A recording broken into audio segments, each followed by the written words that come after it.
'Cause I see the same in you. I know that there's more than meets the eye. 'Cause you light up my world tonight. So we should be floating to wherever we're going. 'Cause if the sky is an ocean, then we're going slow motion.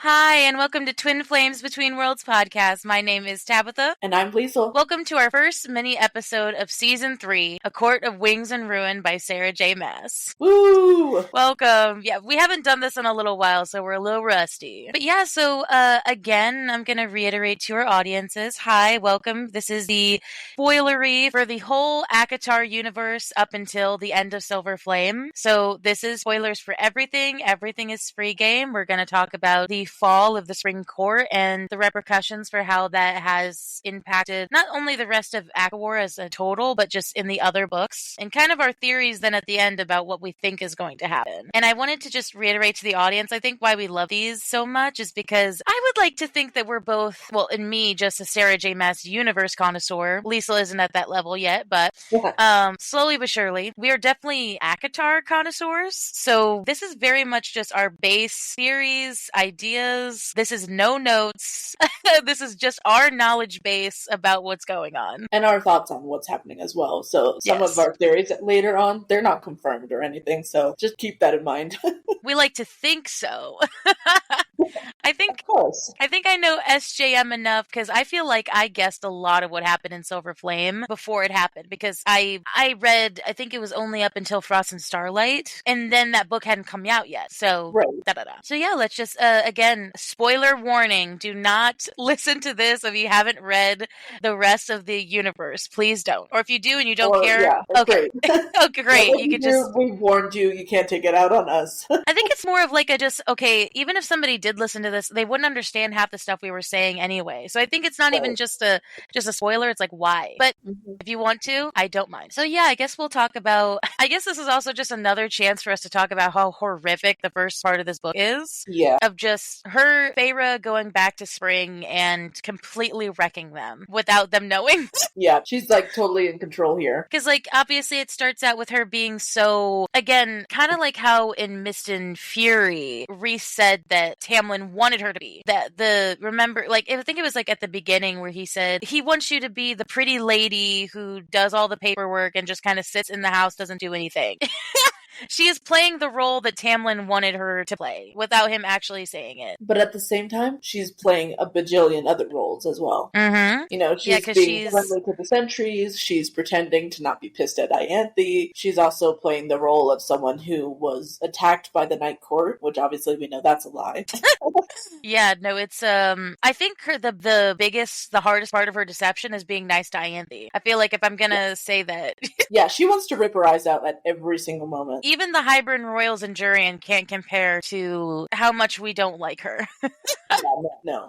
Yeah, it's like, obviously, you know, Feyre has more control of her powers now, so there's more of, I mean, obviously there's the whole, she's getting, quote-unquote, watered down by the twins that we didn't really know about. The fact that even though she's being watered down, the fact that she doesn't really notice it, I mean, other than the headaches, but we all should have noticed. But, like, other than that, she's still able to, like, put mental walls up for pretty much the entire court, anyone she comes in contact with, for a good month, pretty much, until she finally, because they gave her an apple, specifically to, like, take it out. So it's like, she's been really powerful until they had to take, like, extreme measures. Yeah, and I think something that I feel like a lot of the fandom, at least from my experience I've seen, is why did Feyre do this? And I was like, I think that's an important thing to dive into, because I think all of these events kind of all coalesce to what happened at the end of the second book. I feel like none of this would have happened this way if that wasn't the case. case. Right, if Tamlin hadn't gone to Hybern, then... Also, Tamlin's own, like, not just him being there, you're right in that way, but every other action during that exchange was much just, like, dug his hole even worse. Yeah, definitely. I mean, just, it was, like, all really bad, like, the whole, him being there, but then also making a bargain, their enemy, that's a real big fuck up. The person who hates mankind just as about as, like, and probably hates any fairies that stand with them. And the fact that Tamlin said in the first book he didn't want to be like his father, who was on Hybern's side of the war. Okay, where did all of your morals go then? Again, back to the whole love is a poison thing, bro.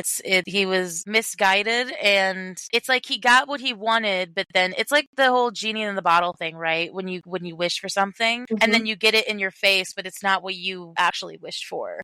Completely brainwashed at that point, where like it wasn't just love is a poison, but love is blind. Literally, it didn't even feel like love anymore. It just felt like obsession and possession. Oh yeah, 100%. I wanted to say that because I feel like some people give Tamlin at least, I don't know. Okay, again, I don't necessarily hate him in the present. Like in this book, hella.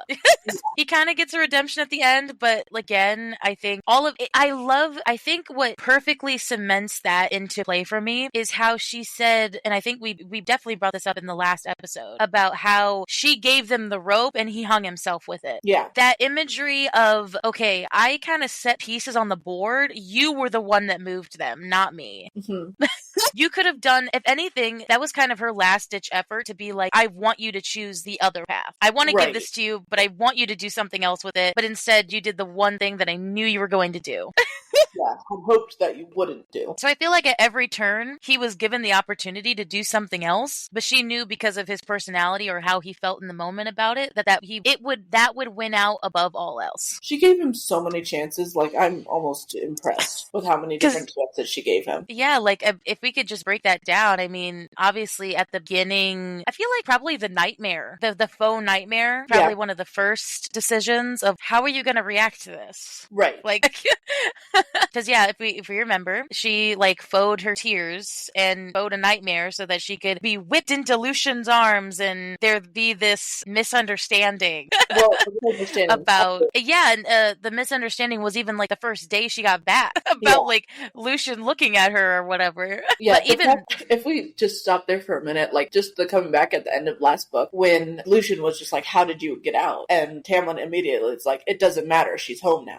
I think it does matter. I actually think the details matter in this case. I think so. He was clearly like choosing not to pay attention because he just wanted to continue to believe that he had gotten what he wanted and that aligning himself with Hybern, that he had made the right decision.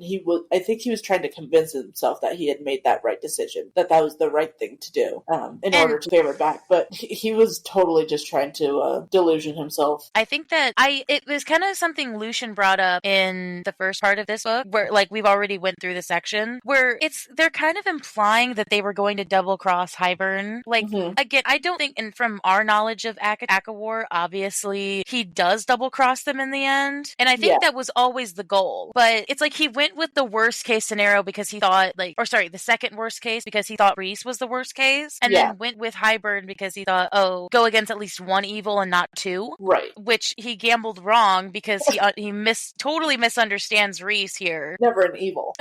So that's more of just I feel like his hubris and his arrogance about him knowing the situation. Yeah. And I feel like another pure example is where she says about the whole noose thing is when he whips his sentry. I mean, that was the main catalyst for, I feel like the subsequent of her getting hurt in the manner from his magic led to the whipping, and like they kind of coincided with each other. Yeah, and both incidents definitely like made the sentries start to question Tam. Yeah, like, and be like, oh, we've seen this before. And especially the whipping of the sentries, that was her. He is the king of his territory. I don't care if the Hybern Royals are here. He could have chosen a different path. Even like a smaller punishment or something. But the fact that he made a huge show of it, partially because of Ianthe, fuck her, but just a huge show of it, of having all of the other sentries around and inviting like the Hybern Royals and Jerian. I think a punishment like that, like a disciplining, should be contained to whoever was involved. Mhm. Like, and maybe if it was worse case, like maybe like include the other sentries, maybe just to like prove a point, but don't include your guests, your quote unquote guests, especially if they're from enemy territories, because then you're not even going to be thinking straight. I mean, he already wasn't thinking straight. Just the whole fact of you're having enemies in your territory that you don't really want there, like don't invite them to this disciplining, because that's going to take another ounce of your power away. Yeah, it was supposed to be a show of power, but then ended up being like more of a weak spot.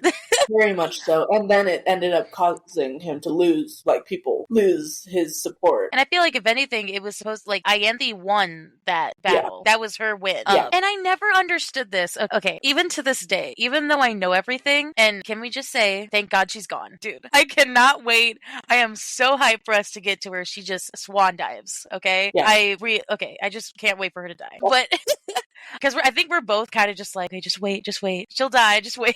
I feel like what makes it so much more stupid to me is she obviously doesn't have any respect with Hybern. Like, what is Tamlin's? I mean, again, he's like you said, just in this delusional state. But if we think about this, the Hybern royals don't even respect her. Jurian doesn't obviously respect her. Doesn't seem like anybody else does. What sort of power does she wield besides, oh, the king of Hybern likes me? Right. Like, I don't think he even cares about her. So I don't get what her position of power is. I mean, the only thing I can think of, and I think I mentioned this in the first episode of Tamlin and Ianthe were friends. They were childhood friends. And I think Tamlin is in this state of wondering who his friends are and who he can trust, because he feels like he can't trust anyone. And that is leading to, obviously, really bad decisions. But he's probably in his mind thinking, well, Ianthe, we've been friends for a very long time. I can trust her. And that has thus given Ianthe power that she shouldn't have, that she doesn't know how to deal with. And that's led to her thinking she has more power and overstepping her bounds. Yeah,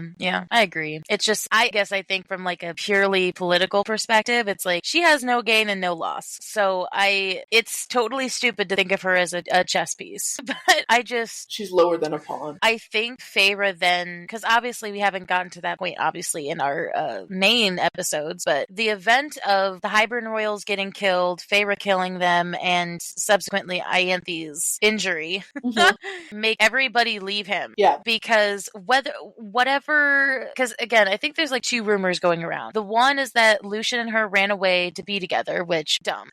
Yeah. I can't not say that over and over again. It makes sense in their context, though. I understand. But it was also, whether or not that was actually the case, they left because Hybern attacked them. Right. Like, that's you can't faux... Sorry, I think it left there for a minute.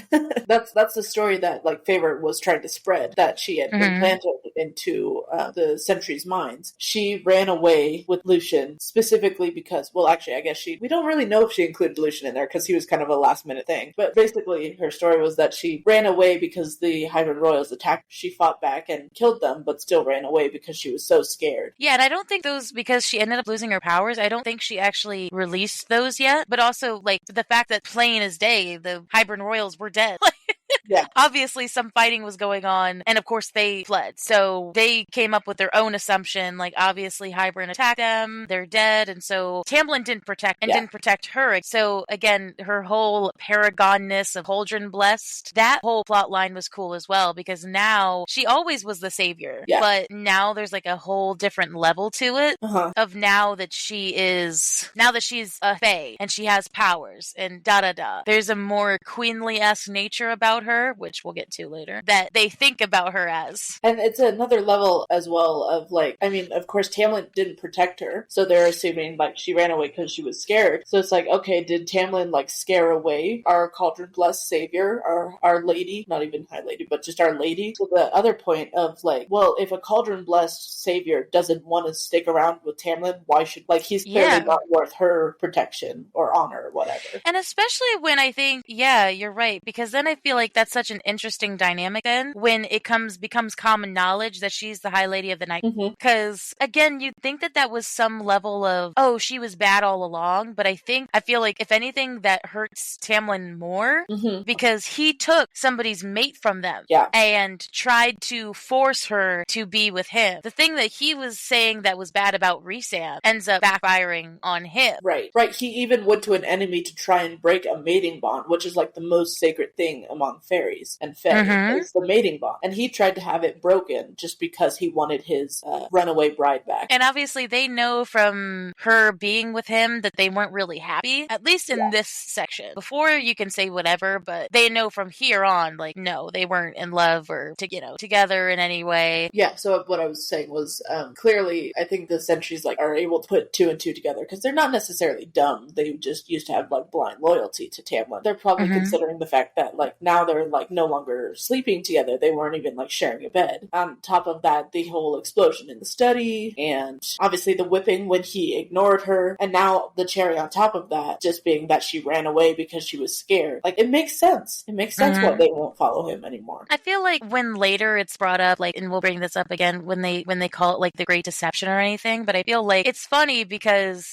after taking her mask off and leaving Spring and whatever, like, anything of fallout, I guess you could say is directly her fault, but in that sense, it's not really. It was like, her being herself and being the High Lady doesn't explain how the Sentries left. Yeah. I hate that argument of just, like, Feyre caused this demise. I told this to Liesl pre-recording. It's kind of like the fall of the Roman Empire. It wasn't one thing that made it crumble. It was, well, I mean, I guess you could say that was Tamlin's leadership. It was it was inevitably going to happen. I feel like irregardless if she was in the scenario or not. She was kind of like trigger of it. She opened their eyes to everything, and then they were able to put two and two together, and that is what led to them leaving. She made it happen faster. Yeah. We can, I think, all agree on that. I think so, yeah. But I'm not going to agree with the fandom that, like, it's necessarily her fault. She just triggered it. She pushed the button. Yeah, it's definitely kind of a chicken and egg scenario. But I think then, like, the repercussions then for the whole rest of the book, obviously his whole court leaves him. Not just the Sentries, like, everybody. To the point where, well, I guess, so he doesn't show up with anybody to the High Lords meeting. It's just him. Yeah, that's true. They specifically, Sarah wrote about it, like, that he had no backup or anything. He just appeared in a flash of lightning. It was like, that you kind of have to feel for it, but at the same time, like, especially in this first, like, I don't. I think reading it back, knowing after Silver Flame a little bit, but no.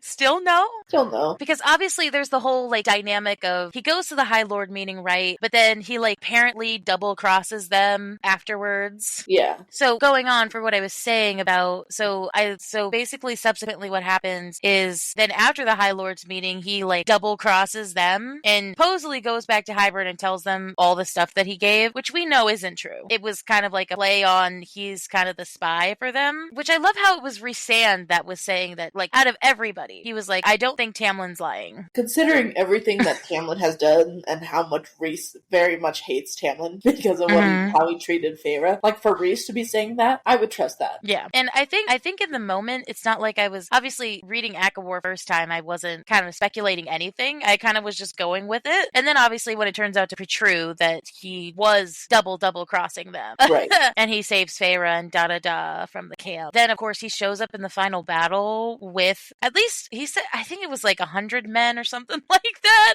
It wasn't a lot. But it was some. At least he was trying, whoever he could gather. Yeah, people who were like, let's say, I feel like his speech would go something like, okay, I know you don't like, but it is literally life or death that we are fighting. Please come with me. Or, I know you don't like me, but you like Feyre, and so let's go help her at least. Yeah. Because he shows up with the Jurian's men. Yeah. They show up at, like, the same time. And doesn't, Jurian's men come up with the human army? Right? Yeah, with well, there's two. There's Jurian's army that are the people on this side of the world, and then Feyre's dad brings the other right. human people. Right. Or the Armadas, I guess. Grayson's men, that's what it was. Yeah, Grayson's men, yes. Honestly, even though we hate his ass, like, I love how he still fought at the end. I give him props for standing up against a bunch of fairies. Yeah. In the end. He was a general. He died a general. He was reborn a general. Can I just side note? I love how that whole thing was just a ploy for him to I just wanted to apologize to her. They're, like, locked in a death battle, like, in this last bit. And he's like, I just wanted to say I'm sorry. You could have sent a note. You could have sent a letter. You could have sent something. You didn't need to say it to her in person. Maybe the insanity part is thinking that he could only say it to her in person. Because I feel like that would have he's dumb, but he's a dumb, lovable idiot, though. He's a mysterious to say the least. But yeah. I think that leads to the interesting, because I think, is Tamlin at the last meeting? He is, right? At the end where they're like renegotiating the treaty. I think He's so. there. Yeah. Yeah, because he brushes Lucian like hella. Oh, yeah. Which, I guess, I feel like that's so petty because It if they is. were brothers in arms for so long, him out of everybody would understand the lengths that he would go to for somebody who they claim to love, right? Yeah. He out of all those people would know. But he, Tamlin's so petty, and Lucian doesn't deserve that, at least Lucian's trying to be nice to him. right? Because then I feel like the implications of House Springbell then for A Court of Frost and Starlight, the little novella, which I will put to my death, is an essential, quintessential novel to read. It is literally the go-between the new books, so you have to read it, at least in my opinion. And Liesl agrees as well. I do. Because the few times that we do see Tamlin, obviously, is these cameos where Rhysand goes to his house, to the manor, and I didn't know that he would just be alone forever. When Rhysand goes, the manor and the whole grounds are dead. Completely empty. I'm talking empty, Overgrown. thorns, thorns and all. And ironic. Turns out the thorny one was Tamlin. It's kind of ironic, though, that it's like Christmas time, and Rhysand was just like, nobody should be alone. Yeah. Or solstice, I guess. Just shows how good of a male Rhys really is. Well, he did, so he went twice. The first time he full on threatened him, and then the second time he's like, you know what, I have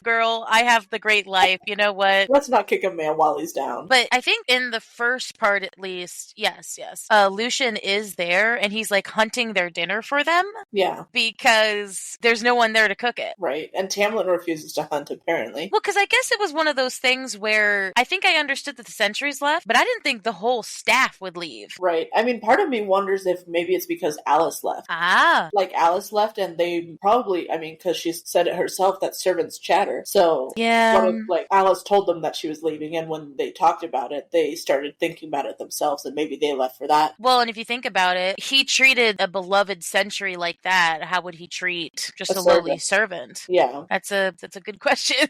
Or maybe they feared that the war would then come and destroy the manor. That's another thing. Or yeah, they probably fled because Hybern was coming. I wouldn't, but the fact that they didn't go back afterward. Yeah. I mean, and if we remember, Tamlin did say that he had allowed for people to gather on the eastern border for safety. So, like, I'm thinking that maybe the servants' families were over there, and so they decided to go with their families. But yeah, the whole not returning thing, that I do kind of feel bad for Tamlin in that sense. That's big rough, because he did end up helping in the end, but also, like, he caused that to occur. And I feel like the biggest thing that Tamlin brings up about in Frost and Starlight was about how it was Feyre's fault. Right.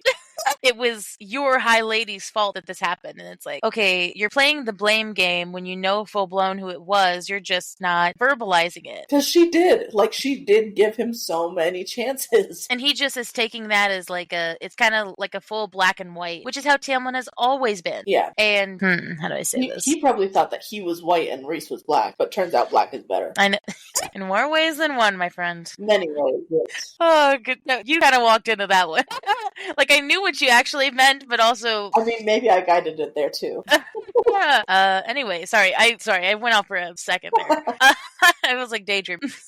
I think, yeah, he saw himself as the White Knight. Like, I didn't know how accurate Rhysand's depiction of him was until the end of ACOTAR and said these books. I was like, he is also, his self-confidence in himself is just not there. Like, it's gone. He's blaming Feyre, but at the same time, like you said, he doesn't want to hunt because he doesn't want to live. So, I mean, like that, and I mean, this may be stretching it a bit too far, but hey, this is a theory episode. But like, part of me like just wonders if like he also doesn't want to hunt because it makes him think of Feyre and how Feyre was the huntress that he lost. That he lost. And so 100%. He just doesn't want to think about it or all the wonderful times he spent in these woods with his bride. I feel like he's having the same hard real. It's almost like now he's realizing that they're broken up. You know, You know how it's like kind of a thing in real society where a guy easily moves on right away and then the woman kind of lingers, but then all of a sudden, like 3 months or so in, the guy just is so depressed, and then for like a year or a year and a half, he's like, can't get over it.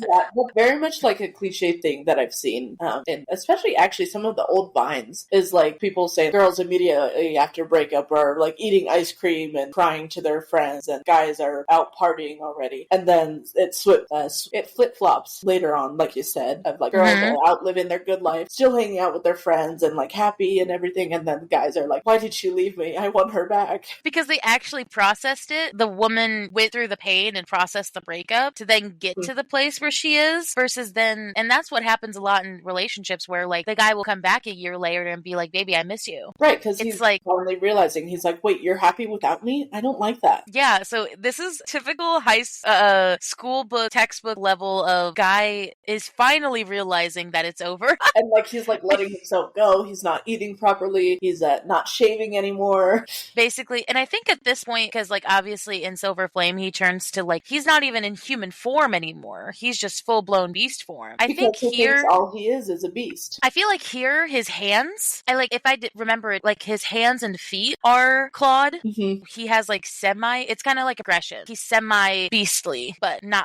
Yeah. It's because he thinks of himself as beast now. Not that he's like thinking about it. He's alone all the time, so he's left alone with his thoughts. And maybe he's finally processing everything that he did to Feyre and everything that happened between them, and like seeing everything now. So he's probably like, oh God, I really was the monster there. So I might as well live as the monster. I don't deserve to be high fae. And also, I think like that's kind of where Lucian comes in. I think just Tamlin doesn't care that he's there, or not really acknowledging. I think he appreciates that he's there sometimes, but also not really. Right. It's kind of more like a going through the motions thing than actually wanting him there. Yeah. Which then I feel bad for Lucian because I feel like Tamlin has never really been a great friend to him. Maybe in the beginning. Yeah. Like, you know, obviously when he saved his ass and gave him asylum and gave him a job, gave him a purpose. I think that, I feel like he was probably his purest friend there. But then it turned into such this, you know, servant lord mentality. Yeah. Or hierarchy, I guess. Yeah. And as we know Lucian now, Lucian's not really a fan of hierarchy too much. Like, no.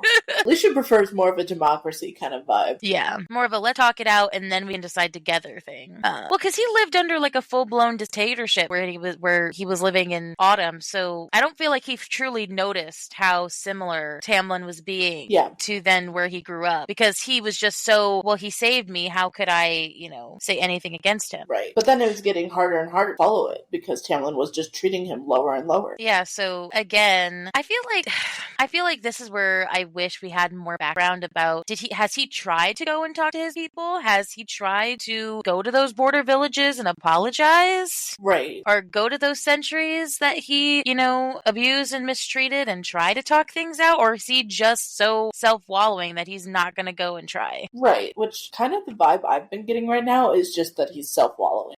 Or he's assuming something. It's kind of like when you talk about privileged people. Yeah. It's like he's waiting for something to happen. Like rather than I have to something happen. Like I'm waiting for them to come to me so I can apologize. It's like wait, that kind of contradicts like the whole you actually seeking them out thing. Like if they just come to you, you're not really the one apologizing, then are you? Right. So I feel like that's his first mistake. Is just, I mean, again, we can all understand a depressive state of not wanting to admit that I'd done something wrong. Because if it was that heinous, right, you could live kind of in that. So I'm not being apathetic, but there is a level of sometimes when you're there for too long, you just want to be there instead of trying to fix it. Right. Which again then leads into, again, we kind of briefly said it, but we don't really get much of him in Silver Flame. But like I said, he's full blown beast form. He's not even in his manor anymore. He's just out in the wild. Yeah. Which is, he's just become another one of those fairy beasts that humans had heard all about. I feel like we're having a reverse Beauty and the Beast, right? Because the first book was supposed to be Beauty and the Beast. Yeah. And now all of a sudden becoming the Beauty and the Beast plot where like somebody is so, I don't want to say unhinged, uncivilized. Like he's both of those things. But it definitely is like, I mean, you're right in the sense of like it feels reversed, except like we've worked backwards here of he's then transformed into a beast and now his quote unquote castle is falling apart and crumbling and becoming like deserted and just not very pretty looking. So I wonder if, and this is kind of like a side note, I wonder if there will be somebody that comes along that is the true Belle to his beast. Which I hope so, because I think, I mean, we kind of mentioned it, he does have a bit of a redemption arc a little bit in, I mean, at the end of ACOTAR, he, you know, with him helping out, I think he does deserve to find someone, but like, he definitely has to work to get there, and it's not like someone is just going to come along to him. He has to actually go out there and look. Yeah, and I think we had a couple of our theories about who his quote, again, this is just my theory. This is definitely not what a lot of people think, so bear with me. Don't bring out your bows and arrows. I don't think he's going to get a mate. I feel like the mates are only for the sisters. Because I don't think I mean, the Wintercourt couple, Vivian and Callias, are kind of an exception Yeah. to that because we obviously know their mate, but I think they've lived longer. Like, I feel like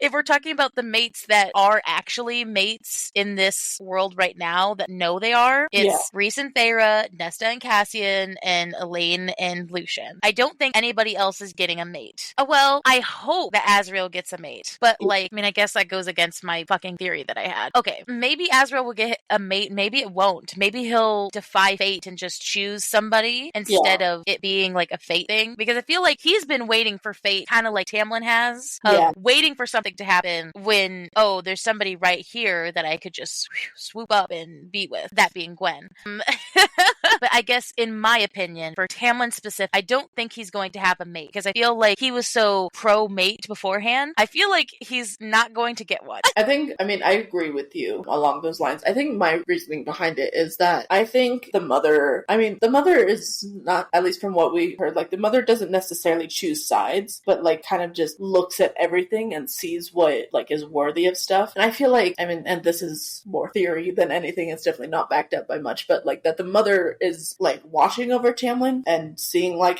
kind of the bad state he's in right now. Mm-hmm. But like I think if Tamlin were to try doing something, to try going out there and start fixing his court or something, maybe she would be like, okay, I see that you're trying here. Maybe you're working towards earning something kind of vibe. And so then she would at least help him like find a lover or something, or at least allow him for that. But I agree. I don't think he's going to get a mate because I think, in my opinion, he has done a bit too much bad in that sense to earn a mate. Do you know what? I just thought about this. This is wild. So remember Briar? Mm-hmm. I brought that up in the past about how I think that they might be for together. Yeah. But do you also know Briar Rose? Yeah. Rose? Mm-hmm. Spring Court, maybe? Like, is that like it's supposed to be a connecting factor? Because she's currently in winter right now. What if like Tamlin he never wanted to be High Lord? Maybe he just abandons his post and just leaves to live in winter for the rest of his days and live with the love of his life over there and just be happy in that court. And then whoever it is that the cauldron chooses to take over, takes over. Yeah, maybe. But at the same time, like, wouldn't he have to die for the High Lord power to pass on? Yes. I mean, I don't think... Well, also, Sarah could throw any wrench into our system of our understanding. That's true. So, two things. I think this kind of leads into our, like, last big discussion about what we think's going to happen, like, about the court system, because I think she has foreshadowed it in Mist and Fury, she foreshadowed it in ACOTAR, that it seems like the court system is not something that's sustainable, or not something that, well, Rhys and Feyre and Tarquin seem to enjoy too much. Right. I feel like she's foreshadowed it so much that I don't think the courts are going to be a thing anymore. Yeah. Or they're going to shift to it being territory. Like, I think there's still going to be territories, but like the High Lord system is going to be more of kind of a Duke-Duchess thing where like there's the King and Queen, which obviously we're thinking is going to be Rhys and Feyre. Even if Rhys really doesn't want it. I agree with Amren 100% in Silver Flame. Amren brought it up a couple times. Rhys is going to have to be forced to be High King because of how much power they have. Rhys and Feyre are unstoppable on their own, but the fact that they have now Nesta and the Trove, it's over. And on top of that, like, you know, Feyre is a connector of all the courts because both, you know, her having all of her power, but then also her saving everyone under the mountain and being like a vital part in this war as well. So I think that on top of her being mated to the most powerful High Lord and her being the first ever High Lady, like there's a bunch of things that go into it. And I think as much as Rhys doesn't want to be the High King, one, I think he's probably going to. And then also, I almost said High Feyre. Feyre as High Queen, I feel like she wouldn't mind that actually. I feel like she wouldn't mind as long as, like, you know, obviously the inner circle was still a part of that. Obviously, as long as she had her family and she could still rule from Velaris, like, I think she'd be perfectly fine with that. Well, also, I think that there's a level of, and I think I was going to mention this, especially when we talked about the High Lords meeting, the Night Court is the only court that has, like, an inner circle. Like, or a circle of people that are designated for jobs. Like, that is a normal kingdom right there. Of, you're my general, you're my spy master. You're my diplomat. That's kind of what Moore is. Yeah. You're my diplomat between court. No other court has that. Like, you're the... And Sorry. like also just to specifically, if you think about it, have a king and a queen who has power, not just a consort. Yeah, because the only two people that have queens or ladies are Vivian and we never got her name. Obviously, the Lady of Autumn, we've been told that her lineage has powers. She does not have powers. But Vivian obviously has magic, but obviously that's not going to rival Feyre at all. She's a badass in her own right. But yeah, you're right. She's the only one that has, and you're right about the whole she is of every court. So of course that would be perfect for a queen. But if you think about it also, I'm going to bring up Game of Thrones. Game of Thrones has like the Master of Coin, you're the Master of Ships, you're the King's Guard or whatever. Like, I feel like they have roles, and I feel like no other court has people where, like, the only people that have other people is Tarquin. But the thing is, it's because they're cousins, and it's not like, yeah, they're the prince and princess, but it's not like they have necessarily roles. Right. Other than, Varian being captain of the guard. But on top of that, Varian is connected to Amryn now. Yeah, I was going to bring that up too. I feel like they have a connection in every court now, where it's like they have an ally in every court. Yeah. Because they got Aerys and Autumn. Whether or not you think he's an actual reliable, he is their one person. Yeah. So we got Aerys, we got Varian, we got Lucian that's technically tied to both Autumn, Day, and Spring. And also now lives in the human realm, in the mortal realm. So he's got Bassa and Jurian under his fingers, technically. Honestly, Lucian's coming up, like, not even necessarily powerful in magic. He's just power in his diplomatic skills. And we got, obviously Vivian's friendship with Moore, and obviously the subsequent friendship with Feyre is there in Winter. We obviously got Helion as Day, but also because of that they don't know still, but his tie to Lucian is another kind of poker chip up their sleeve. Then we got, I guess Dawn's, again, just very much Switzerland, but even then, like, Lucian still has friends in Dawn. Right, the Tinkerer person, yeah. Tinker. Yeah, the Tinker. So, he is, okay, Lucian is I want to bring him up for I know we were talking about Tamlin, but I think two things are going to happen to Tamlin to make Lucian relevant. Actually three. Something's like that kind of lowbrow shit that I was talking about, that he'd just run away to Winter and be with Briar. Obviously, that's very low on the totem pole for me, but SJM could throw some stuff like that. Number two, either Tamlin is going to retake Spring back, you said, and kind of buck up and be a leader again and whatever. Or I think what's probably at my top and what's more likely is that he is going to die in some way. I feel like some threat is going to happen where he is going to die a very heroic death. I feel like he will die, or he'll die saving somebody. Right. I don't necessarily know if it'll be Lucian. I feel like he's already saved Feyre. I don't think it's going to be her. Yeah. It has to be Lucian, or it has to be maybe Briar. Fuck, I don't know. Like, it could be some random. I don't know. But he's going to die saving somebody or dying in a heavy battle. And she has foreshadowed way before, SJM. SJM has foreshadowed that it's not through bloodline. Like, obviously, there is no other person in Spring that could take up them, like, in his bloodline. He does not have children that we know of.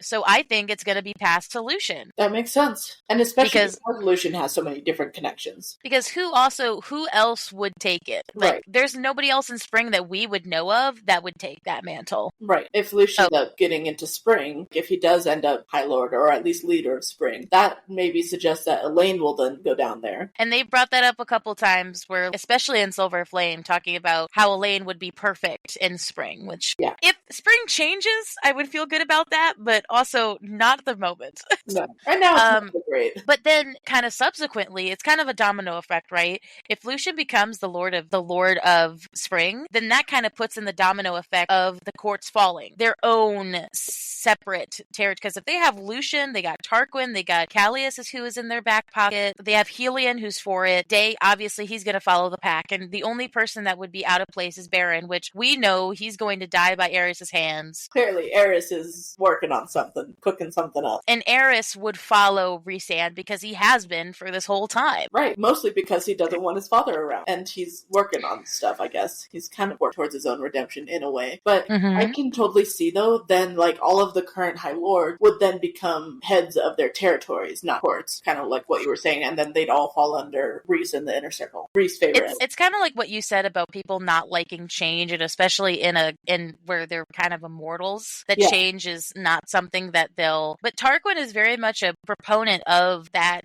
He's one of their biggest allies in that. Yeah. Because I think like the thing that they don't really understand is that just because you're not going to be the High Lord, it doesn't mean that you still don't have jurisdiction over your own territory. You just have to call to a higher power. Right. So there's more of a check and balance. I can't believe I'm just saying, yeah, pro monarchy.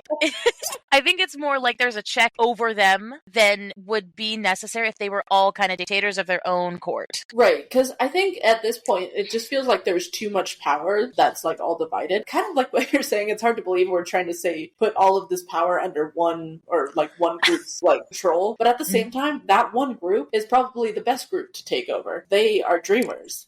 They want like everyone to be happy. They want peace. They don't want any more fighting. So I feel like that's the best kind of king and queen to take over. And obviously this is a different sort of circumstances when it comes. I feel like normal monarchy, the reason that it doesn't, here comes my politics in mind. The reason a normal monarchy doesn't really work is because, that person eventually dies. And let's say these people did die. Like obviously we don't want anybody in the inner circle to, but the whole line of succession, you don't know if the next person coming up is going to be as righteous and as good as the person before it. Mm-hmm. That's the whole problem with a monarchy system is like, yeah, you put people in power who are really good, but does that mean that will stay for the next person? Right. No. We don't know that for sure. But like at the same time, if we're thinking about it, like you said, they have a lot of connections in all of the other courts. And then I feel like in a way they would all choose Rhys, regardless of Rhys saying, no, fuck you guys, I don't want to do this.